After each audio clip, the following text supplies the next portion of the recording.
पूर्णतः सहकारी स्वामित्व।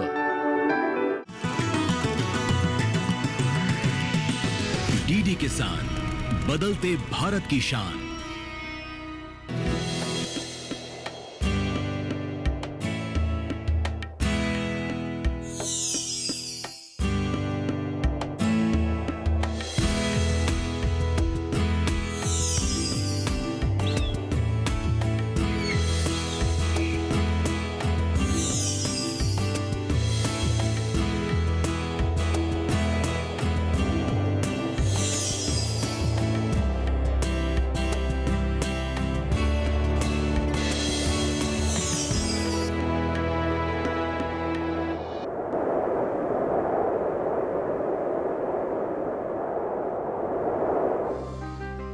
जब मानव ने सबसे पहले खेती करना शुरू किया, तब उसने नहीं सोचा था कि किस बीज के क्या पोषक गुण हैं, कौन सा अनाज मानव शरीर के लिए स्वस्थ आहार है या कौन सा बीज जहरीला है। उसने सिर्फ अपना और अपने मवेशियों का पेट पालने के लिए फसलें उगाना शुरू किया। धीरे धीरे उन्हीं फसलों में से कुछ बीज ऐसे उत्पन्न हुए जिन्होंने उसे नई ऊर्जा दी, खेतों में दिन भर काम करने की शक्ति दी। उस फसल के बचे हुए भाग से उसके मवेशियों के दूध में इजाफा हुआ और मानव ने फिर उन्हीं फसलों को उगाने पर अपना ध्यान केंद्रित कर दिया। इस धरती की मिट्टी ने हजारों वर्ष ऐसी ही फसलों को उगाया है, जिसने मानव को भरपूर पोषण दिया। हमारे पूर्वजों ने उन्हीं बीजों को संजो कर रखा ताकि किसान ऐसी फसलें उगाएं जिनसे आने वाली पीढ़ियां स्वस्थ और बलशाली बने। लेकिन समाज जैसे जैसे तरक्की करता गया, बाजारवाद हमारे पोषक तत्वों पर हावी होता गया। डिमांड और सप्लाई की खाई ने हमें उस दौराहे पर लाकर खड़ा कर दिया जहां हमारे किसान उन्हीं फसलों को उगाने पर अधिक ध्यान देने लगे जो जल्दी तैयार हों और अधिक मुनाफा दें।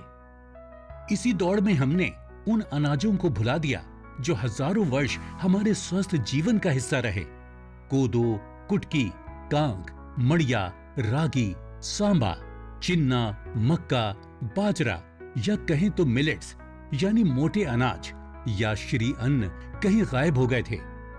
एक महिला ऐसी भी है जिसने मोटे अनाज मिलेट्स की उस परंपरा को मरने नहीं दिया।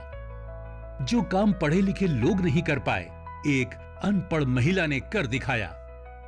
ये कहानी है लाहिरी बाई की, जिनकी मेहनत ने कई गांवों की जिंदगी बदल दी। मेरे गांव का नाम सिलपेड़ी चारा पंचायत, बजाग ब्लॉक, डिडोरी जिला, मध्य प्रदेश की मैं रहने वाली हूँ। बचपन में मेरी दादी बताती कि कोदो, कुटकी ये मोटे अनाज खाकर उनके पूर्वज तंदुरुस्त रहते थे। कभी किसी को कोई बीमारी नहीं हुई, कभी किसी को किसी दवाई या सुई लगवाने की जरूरत नहीं पड़ी। दादी बोली, लहरी पैसा धेला नहीं है, मोटा अनाज डूब गया है, ताकतवर दाना खत्म हो गया है। मेरे 8 नाती मारे गए, सबको फेंक दिया, अब तुमको भी फेंक देंगे। मैं रोने लगी। मैं बोली, चल दादी, कांग, सांबा, कोदो, कुटकी ढूंढते हैं। दादी ने मेरे साथ जाने से मना कर दिया। मैं रोने लगी। फिर दादी के साथ जंगल गई। मेरी उंगली पकड़कर मुझे गांव-गांव घुमाती, मुझे जंगलों में ले जाती, एक एक बीज और पौधे के बारे में समझाती। ये कांगनी है, ये सिकिया है, ये कोदो है, सांबा का बीज ऐसा दिखता है। दादी की हर बात समझने की कोशिश करती। उन पौधों के बालों से छोटे छोटे बीज निकाल लेती और अपनी सूती बंडी की जेब में रख लेती। उन बीजों को इकट्ठा करने लगी, फिर उनको बो देती, उनकी खेती करती। धीरे धीरे उनसे फसल उगती। मैंने उनकी निदाई करते समय बहुत से जंगली पौधे उखाड़ दिए। दादी बोली, जिन पौधों को उखाड़ दिया वो सब मोटे अनाज के पौधे थे, मुझे मोटे अनाज की पहचान नहीं थी। मैं रोने लगी। फिर उन्हीं उखाड़े हुए पौधों को मैंने फिर लगा दिया। अब मुझे पौधों की पहचान भी होने लगी। अच्छी पैदावार हुई। मैं सोचने लगी मेरे पास ये अनाज डूब जाएगा, इसीलिए गांव के किसानों को बांट दिया। ईश्वर भी उन्हीं लोगों का साथ देते हैं जो सच्चे मन से मेहनत करते हैं और अपने सपनों को पूरा करने की कोशिश करते हैं। लाहिरी बाई ने सही नियत से अपने हर कदम को आगे बढ़ाया। फिर एक दिन गांव की औरतों से साथ में बीज लगाने के लिए चलने को बोलती तो वो बोलती, पैसा दोगी तो साथ चलेंगे। कहाँ से पैसा देती? फिर दादी का नाम पूछते पूछते हीरालाल भैया आए। वो बोले, तुम अच्छा काम कर रही हो, मैं तुम्हें पूरा सहयोग करूंगा। भैया ने बीज बांटने और उगाने में साथ देना शुरू किया। भैया नहीं होते तो न जाने क्या होता। मोटे अनाजों को बचाने, उनकी पैदावार को बढ़ाने और बैगा जाति को विलुप्त होने से बचाने का अपनी दादी का ये सपना लाहिरी बाई के लिए सिर्फ एक मिशन नहीं बल्कि एक ध्येय बन गया था। मेरे 8 भाई बहन सब मर गए, कोई नहीं बचा। और अगर ये मोटा अनाज नहीं बचा तो पूरा गांव मर जाएगा। और मजदूरी करके कैसे जीवन निकालेंगे? और बिना पैसों के कैसे दवाई इंजेक्शन करेंगे? पूरी बस्ती, पूरा गांव साफ हो जाएगा। यही सोचकर दादी मुझे गांव-गांव ले जाती और मोटे अनाज से मेरा परिचय करवाती। मैं मोटे अनाजों की बालियां तोड़कर जेब में रख लेती। एनजीओ और वन विभाग के अधिकारियों का लगातार दबाव लाहिरी बाई पर धान की खेती करने के लिए बना रहता। उनकी बातों का असर लाहिरी पर भी होता और कई बार ऐसा लगता कि शायद उसे भी धान की खेती में ही जुट जाना चाहिए। कोदो, कुटकी, सलहार, सीकिया ये सब घास हैं। बहुत लोग ऐसा बोलते, खाओगी तो पता चलेगा। एनजीओ के लोग बहुत मजाक उड़ाते। मैं फॉरेस्ट की बेकार पड़ी जमीन पर मोटे अनाज की खेती करने की कोशिश करती रही। दिन रात लगाए हुए अनाज की रखवाली करती और अचानक किसी दिन मवेशी आकर फसल चढ़ जाते। मुझे बड़ा दुख होता। वक्त की अपनी एक आदत होती है, वो किसी को भी बिना परखे नहीं जाने देता। लाहिरी ने अपने सपने को जीवित रखने के लिए धैर्य और साहस का दामन थामे रखा। मैं सोचती कि ये मोटे अनाज कैसे बचाऊं? सब लोग इसके बीज को गलत ही बोलते हैं।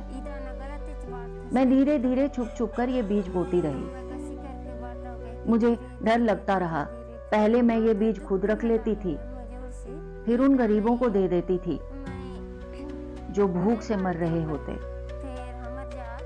भारत की फार्म लेडी,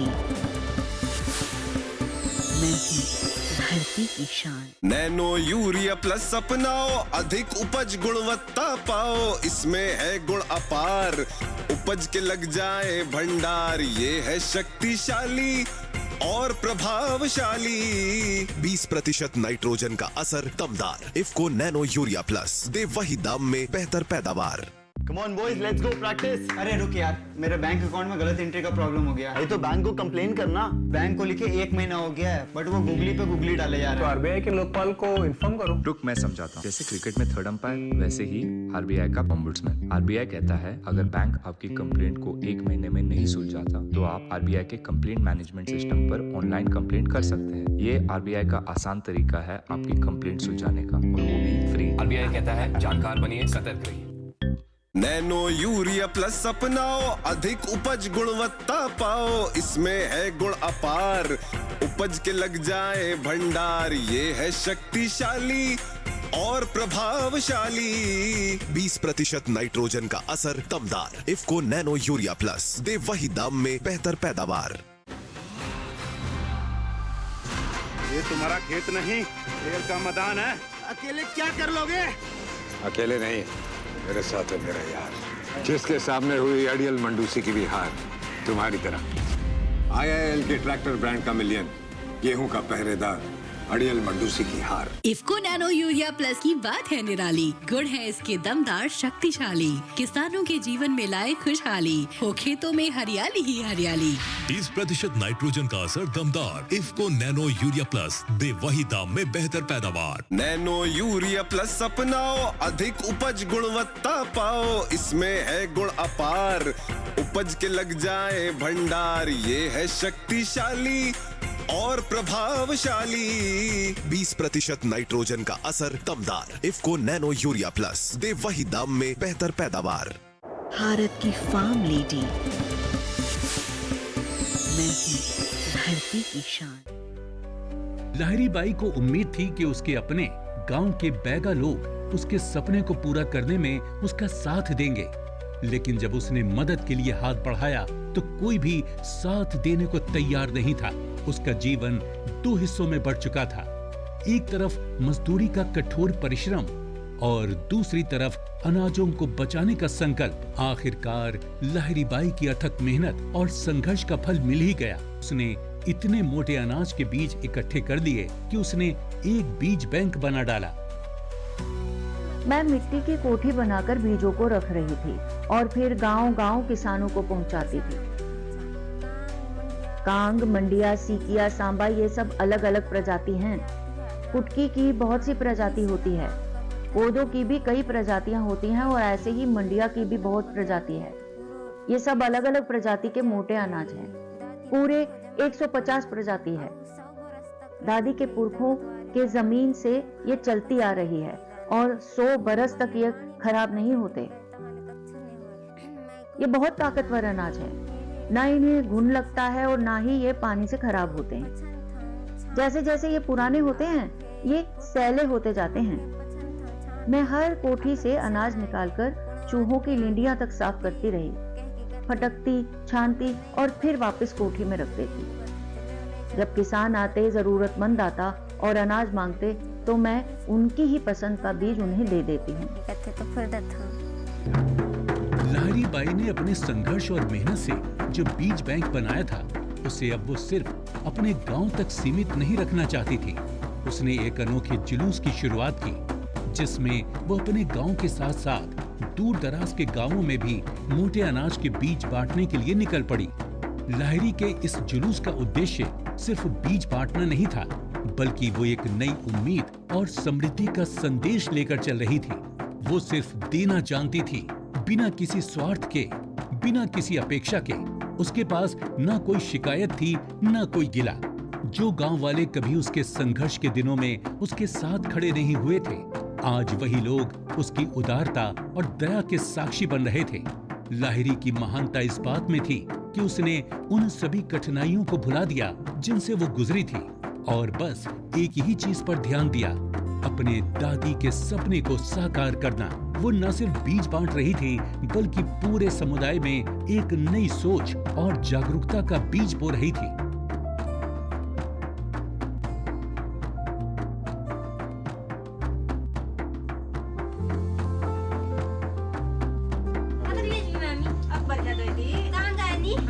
उनके काम को इतना महत्वपूर्ण माना गया कि कलेक्टर ने खुद उनके प्रयासों की तारीफ करते हुए उन्हें सम्मानित किया। लाहिरी के लिए ये सम्मान केवल एक शुरुआत थी। राष्ट्रीय स्तर पर भी उनकी मेहनत को सराहा गया और देश के राष्ट्रपति ने उन्हें एक विशेष पुरस्कार से सम्मानित किया। राष्ट्रीय पुरस्कार मिला तो मुझे बहुत अच्छा लग रहा है। मेरे पिताजी का कर्ज भी चुकाया और मेरा कर्ज भी कम हुआ। परंतु आसपास के किसान मोटे अनाज की खेती करना नहीं चाहते। वो हाइब्रिड धान की खेती करना चाहते हैं। लाहिरी की इस अद्भुत यात्रा ने उन्हें देश के प्रधानमंत्री तक पहुंचा दिया। मिलेट क्वीन ऑफ इंडिया के रूप में लाहिरी अब देश भर में मोटे अनाजों को बढ़ावा देने और लोगों को जागरूक करने के एक राष्ट्रीय अभियान की धुरी बन गई। पहले मैं बहुत दुखी रहती थी। सरकार ने मिलेट वर्ष मनाया तो मुझे बहुत अच्छा लगा। प्रधानमंत्री जी से मिलकर मुझे बहुत अच्छा लगा। मैंने उनसे कहा कि मैं मोटे अनाज की खेती करती हूँ और मेरे पास उस भूमि का पट्टा नहीं है, मुझे पट्टा दीजिए और मेरे भतीजों को शासकीय नौकरी भी दीजिए। प्रधानमंत्री जी बोले, सब मिलेगा। हालांकि लाहिरी बाई ने अपनी कड़ी मेहनत और संघर्ष से अपार सफलता हासिल की, लेकिन वास्तविकता की कठोरता अभी भी उनके सामने खड़ी है। स्थिति ये है कि उसके गांव में आज भी कई समस्याएं मौजूद हैं और उसका सपना अभी भी अधूरा है। उसकी आंखों में उम्मीद की किरण है, लेकिन साथ ही मायूसी भी है। शासन से उसने कुछ अपेक्षाएं रखी हैं। मैं इन मोटे अनाजों को गांव-गांव पहुंचाना चाहती हूँ। गांव-गांव बीज बैंक बनाना चाहती हूँ। हर किसान तक पहुंचाना चाहती हूँ। किसान के खेत तक और उनके जरिए देश के हर नागरिक की थाली तक पहुंचाना चाहती हूँ। मेरी दादी का सपना है ये कि मोटे अनाज का संरक्षण हो और उनका उत्पादन ज्यादा से ज्यादा हो। मुझे कहीं से सहयोग नहीं मिलता है और कब तक मैं मजदूरी कर करके ये जारी रख सकूंगी।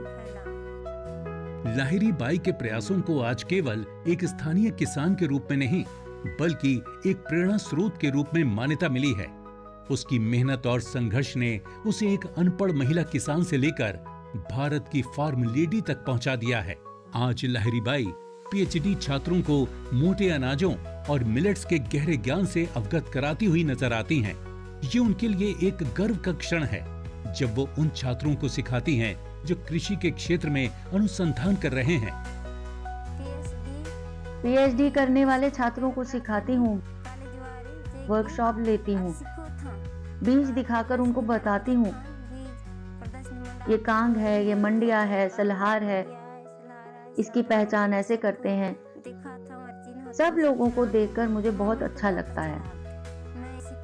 मैं उन्हें सिखाती हूँ कि आने वाली पीढ़ी को मोटे अनाजों की जानकारी होना और उनको बचाने के हर प्रयत्न करने होंगे। सामन करना मिंगला जाने और बचावे। भारत की फार्म लेडी, मैं हूँ धरती की शान। नैनो यूरिया प्लस अपनाओ, अधिक उपज गुणवत्ता पाओ, इसमें है गुण अपार, उपज के लग जाए भंडार, ये है शक्तिशाली और प्रभावशाली।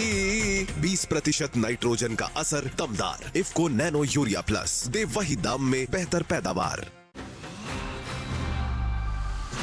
ये तुम्हारा खेत नहीं, खेल का मैदान है। अकेले क्या कर लोगे? अकेले नहीं, मेरे साथ है मेरा यार, जिसके सामने हुई आइडियल मंडूसी की भी हार तुम्हारी तरह। आईआईएल के ट्रैक्टर ब्रांड का मिलियन, गेहूं का पहरेदार, आइडियल मंडूसी की हार। नैनो यूरिया प्लस अपनाओ, अधिक उपज गुणवत्ता पाओ, इसमें है गुण अपार, उपज के लग जाए भंडार, ये है शक्तिशाली और प्रभावशाली। 20% नाइट्रोजन का असर दमदार। इफ्को नैनो यूरिया प्लस, दे वही दाम में बेहतर पैदावार। इफ्को नैनो यूरिया प्लस की बात है निराली, गुण है इसके दमदार शक्तिशाली, किसानों के जीवन में लाए खुशहाली, हो खेतों में हरियाली ही हरियाली। 30% नाइट्रोजन का असर दमदार। इफ्को नैनो यूरिया प्लस, दे वही दाम में बेहतर पैदावार। नैनो यूरिया प्लस अपनाओ, अधिक उपज गुणवत्ता पाओ, इसमें है गुण अपार, उपज के लग जाए भंडार, ये है शक्तिशाली और प्रभावशाली। 20% नाइट्रोजन का असर दमदार। इफ्को नैनो यूरिया प्लस, दे वही दाम में बेहतर पैदावार। भारत की फार्म लेडी, मैं हूँ धरती की शान। मोटे अनाज न केवल हमारे भोजन का हिस्सा हैं, बल्कि ये हमारी संस्कृति, परंपरा और ग्रामीण जीवन के अहम तत्व हैं। यदि हम इनका संरक्षण नहीं करेंगे तो न केवल हमारी खाद्य विविधता में कमी आएगी बल्कि आने वाली पीढ़ी भी कमजोर होगी। लाहिरी बाई का सभी महिला किसानों से अनुरोध है कि वो इस दिशा में ध्यान दें।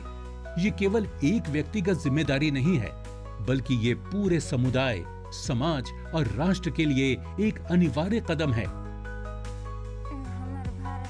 मेरे भारत देश के भाइयों और बहनों, तुम लोग कांग, मंडिया, सलहार, सीकिया, ये मोटे अनाजों की अच्छे से खेती शुरू करो और आगे बढ़ो। मैंने बहुत दुख और तकलीफ झेली है, पीड़ा सही है। ये मोटे अनाज बहुत ताकतवर हैं। धान की खेती करते हैं तो रासायनिक खाद डालते हैं जिससे जमीन खराब होती है। ये जहर होता है और पेट के लिए, शरीर के लिए हानिकारक है, जिनसे बीमारियां होती हैं। वहीं कांग, मंडिया जैसे मोटे अनाजों की खेती कम पानी और बिना खाद के हो जाती है, सिर्फ बारिश के पानी में हो जाती है। कांग, मंडिया की खेती बहुत अच्छी है और रासायनिक उर्वरकों की धान की खेती जहर है, जहर। कांग, मंडिया की खेती कम पानी में और बिना खाद के हो जाते हैं। देश की मेरी बहनों, खेती करे जाओ और सफल हुए जाओ। रुको मत, झुको मत और आगे बढ़ो। मैं 2007-8 में ये डिंडोरी जिला में आया था तो लाहिरी बाई ये मिलेट के, मोटे अनाज के संरक्षण के लिए मुझे कहा। बेवर खेती बंद हो गया तो ये बीज ख़त्म हो गया था। तो लहरी बाई भी उस समय बीमार हो गई थी। बीमार हो गई तो फिर इनके दादी कहा कि नहीं, अगर इसको चावल खाओगे तो तुम भी मर जाओगे। तो लहरी बाई को डर हो गया। इनका सोच था कि एक मानव जाति, हमारे बैगा जनजाति के लिए ये गरीब लोग हैं, अगर ये अनाज ख़त्म हो जाएगा, जैसे मेरे घर के बच्चे मरे हैं वैसे सभी हमारी जाति मर जाएगा, तो हमारा जाति समाप्त हो जाएगा। उस समय जब ये मोटे अनाज को बांट रहे थे तो बहुत से अड़ंगा भी आए, क्योंकि बहुत से नॉन गवर्नमेंट, नॉन NGO वाले या फिर प्रशासन के लोग मजाक उड़ाते रहे। 10-15 साल से जब बीज बांटने का काम किया, पहले थोड़ा थोड़ा ये ढूंढ खोज के लाए थे, फिर उत्पादन बढ़िया से अपने खेती में किए। खेती में करने के बाद फिर ये सीड बैंक बनाए। सीड बैंक बना के फिर इनके जो बीज वितरण करने का अभियान में फिर हम सहयोग करने लगे निरंतर आज तक। तो ये सारी कठिनाई को देखते हुए भी इतना तजुर्बा दिखाया लहरी बाई कि ये रुका नहीं, झुका नहीं। ये अपना अभियान को, अपना मोटे अनाज को किसानों तक पहुंचाने में सक्षम रही, जिसके आज इसका जो कार्य से आज देश और दुनिया में एक प्रेरणा स्रोत बना। आज हमको जो सरकार ने जो मिलेट को बढ़ाने के लिए जब कदम उठाया तो हमें एक लहरी बाई को हमको एक संतुष्ट महसूस हो रहा है और हमको भी अच्छा लगा। और इनके जो बीज बैंक है और इनके सोच है लहरी बाई का कि जब मैं इतना न, ये तो पढ़े लिखे नहीं हैं, एक समय तो ये बीज को बचाने के लिए एक समय कांदा खाते थे, एक समय उसका पेज का घोरा बना के पीते रहे। इतना कष्ट उठाते हुए इस बीज का संरक्षण किया। तो इसके लिए तो हम एक बहुत इनको धन्यवाद भी देते हैं और इनके काम की सराहना करते हैं। पर ये बहुत अच्छी काम का कदम उठाया और आज देश में इनका एक इतिहास में नाम लिखा जाएगा और रचा जा रहा है। तो ये एक देश के लिए, आने वाले पीढ़ी के लिए एक जानकारी जो इनके माध्यम से जो मिला है देश को, वो एक इतिहास के पन्ना में दर्ज है। लहरी बाई को भारत सरकार ने मिलेट ब्रांड एम्बेसडर घोषित किया, मिलेट क्वीन ऑफ इंडिया घोषित किया। तो लहरी बाई को भी एक बहुत बड़ी खुशी मिली, ताकि इसके खुशी आज और इसके प्रेरणा देश और विदेश तक। इनका सोच है कि गांव-गांव में हम सीड बैंक बनाएंगे, गांव-गांव में लहरी बाई बनाएंगे और हमारे जैसे बहनों को, हजारों लाखों बहनों को लहरी बाई बना करके और इस मोटे अनाज को मानव के लिए एक बहुत अच्छा जो खाने का स्रोत बनेगा। एक समय क्या है कि इनके जो 16 प्रकार के जो भोजन मिलता था एक ही खेत से, और ये मोटे अनाज आज वो ख़त्म हो गया था। तो बहुत कठिनाई से ये इकट्ठे करके, संरक्षण करके उसको आज इनके जो पुनः 16 प्रकार के जो खाना को वापस लाने का काम किया, वो एक बहुत बड़ी सराहनीय है।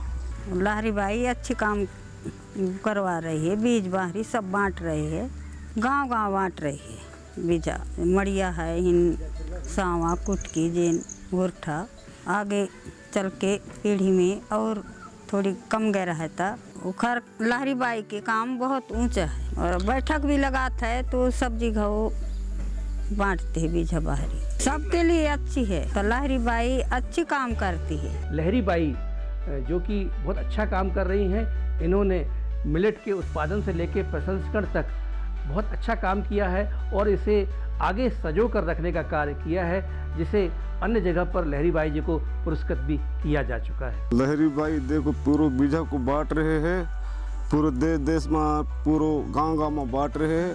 वह हमारे पुराना खाद व दाना को पूरे बैगा सिलपड़ी के आदमी खा रहे हैं, पूरे बैगा खा रहे हैं, जाति जनजाति खा रहे हैं, पूरा खा रहे हैं। हमारे खेती किसान को मत छुटाए और पुराना दाना हमारा आगे बढ़ के चलेगा। लहरी बाई पूरा दाना को पूरे गांव में बांट रहे हैं और बचा रहे हैं। लहरी बेटी बैंक बीज बने है और गांव-गांव में बांटते। तो मुझे अच्छा लगता है जाना आगे बढ़े कैसे आगे पीढ़ी के लागे तो डूब जाए कैसे अखन बीज बैंक में रही तो यहाँ एक जगह रही तो डूब जाए क्योंकि देश में फैलाता है और गांव में फैलाता है। लाहिरी बाई की तरह हर महिला किसान को इस दिशा में कदम बढ़ाना चाहिए ताकि हम अपनी खाद्य सुरक्षा, कृषि विविधता और सांस्कृतिक धरोहर को संरक्षित कर सकें। इस तरह हम न केवल अपनी जमीन की समृद्धि को बचा सकते हैं बल्कि आने वाली पीढ़ियों के लिए भी एक मजबूत आधार तैयार कर सकते हैं।